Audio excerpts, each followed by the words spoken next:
Okay, for number 2 here, we're going to simplify this radical expression.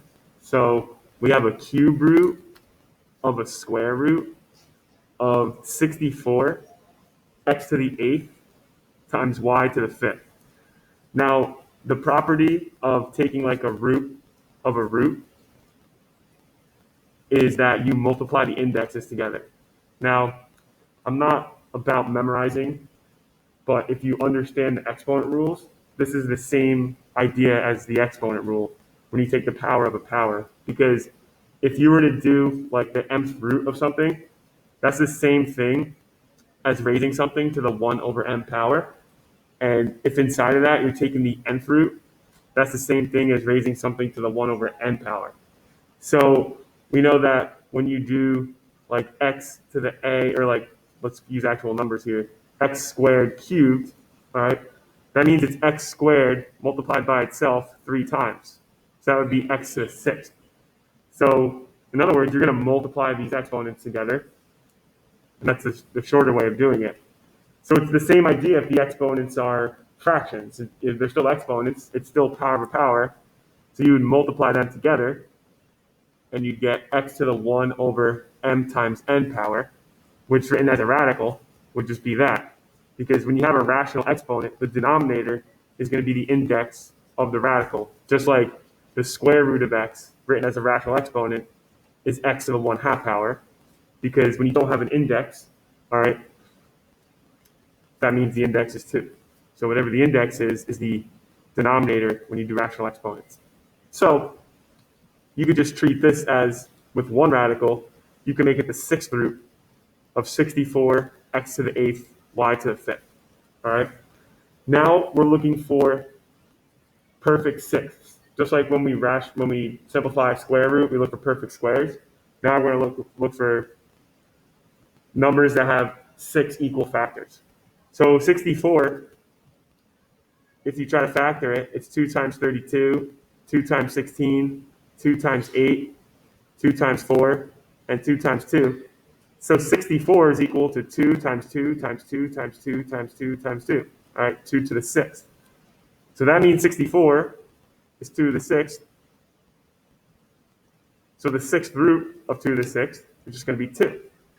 All right, so the 2 comes outside the radical, and we have no more integers inside the radical.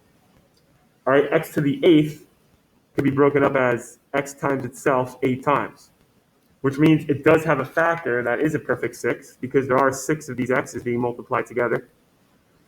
So the 6th root of x to the 6th is just going to come out and be x. All right, and we'll come back to this because I am missing something with that.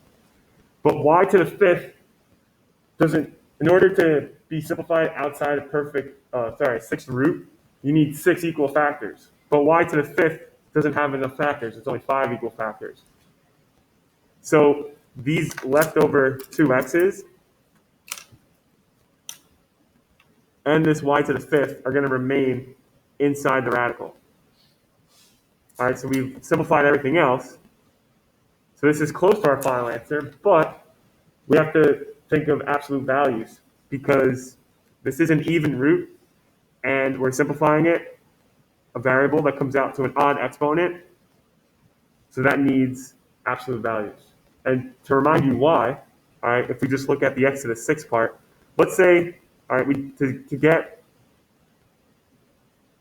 what we did was we simplified the 6th root of x to the 6th. Let's say for a second that x was negative, like something like -1. Now when we simplify it, we did it by breaking up x to the 8th as x to the 6th times x squared, which we know we can do because those exponents still add up to 8. Now if we substitute in -1, we can see that in this step, raising -1 to the 6th power, a negative to an even power, is going to turn it positive.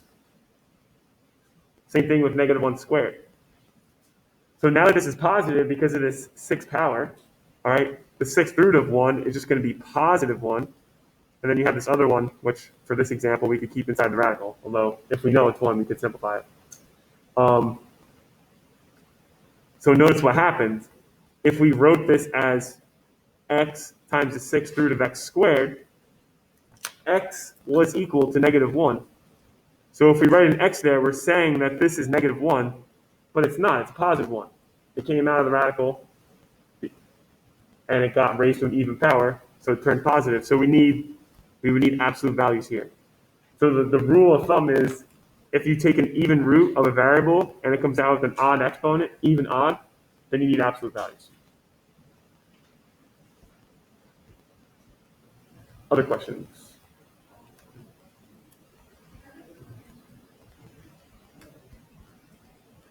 All right, keep doing your thing. Let me know if it comes up we need help with.